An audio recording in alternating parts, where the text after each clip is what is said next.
This story is interesting because it takes place right here at the Flatiron. A steady rolling man comes full circle.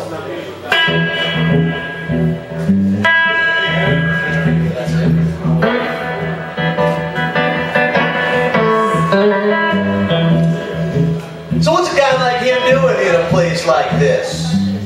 It's a Thursday night, for one, and steady rolling Bob Margolin is a Saturday night kind of guy.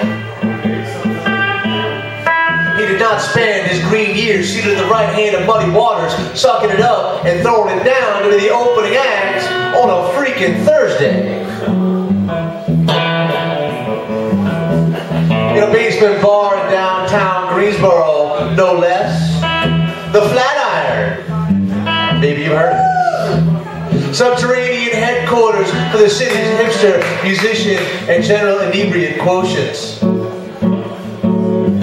Everybody knows Bob Margolin, right? One of the last true practitioners of old-time Chicago blues, guitarist for Muddy Waters in the 1970s, contemporary of Johnny Winter, Taj Mahal, is such a favorite influential blues artist here. Come on! He was in the last waltz, man! And if you know Bob, you probably also know that he lives right here in Greensboro, is very much a part of the local blues community, and has been known to take gigs with some of the up-and-comers in small music halls around the Triad.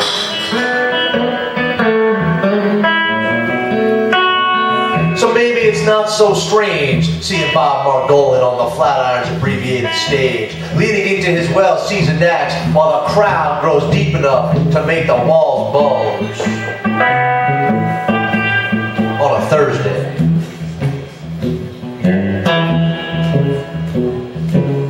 A voice from the bar shouts out, "Who were your influences?"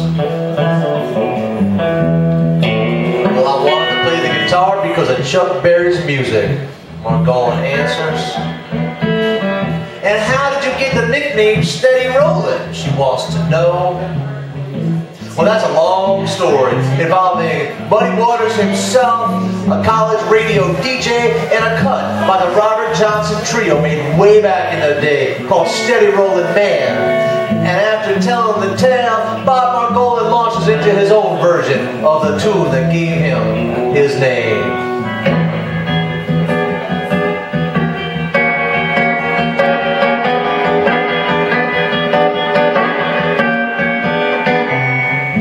Amen, brother.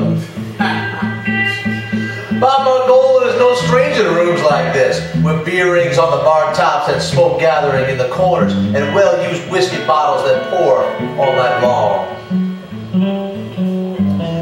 After his stint with Muddy Waters came to an end in 1980, the steady rolling man spent the decade working the mid-Atlantic bar circuit in booze-soaked rooms just like this, where the blues is more than just a chord progression. It was about the music, he'll say, when people ask. There never was a whole lot of money in it.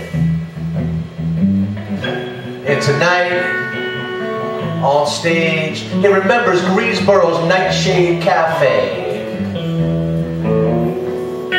Oh man, he said, the place will get full up, the ceiling just a couple inches overhead, got this Chinese restaurant upstairs. I really miss those kinds of places and those kinds of days, he says. Thank you for bringing it up.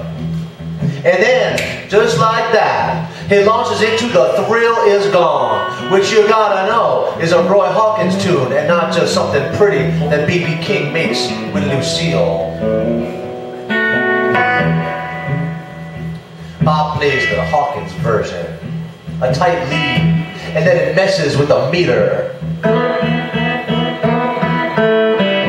You picked that up from the Budman.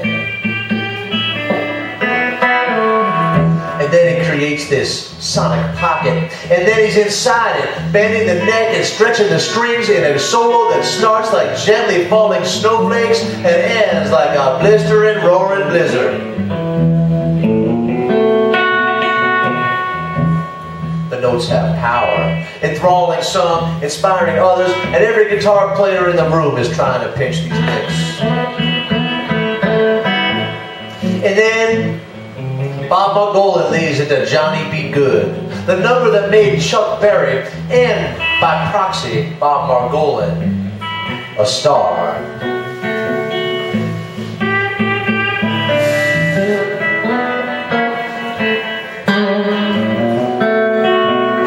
After the show, there's whiskey and cigarettes and beers at the bar as band members rotate on stage, each paying tribute to Greensboro's most famous blues man, who tonight has come full circle in his own hometown. To them, it's a moment for the ages.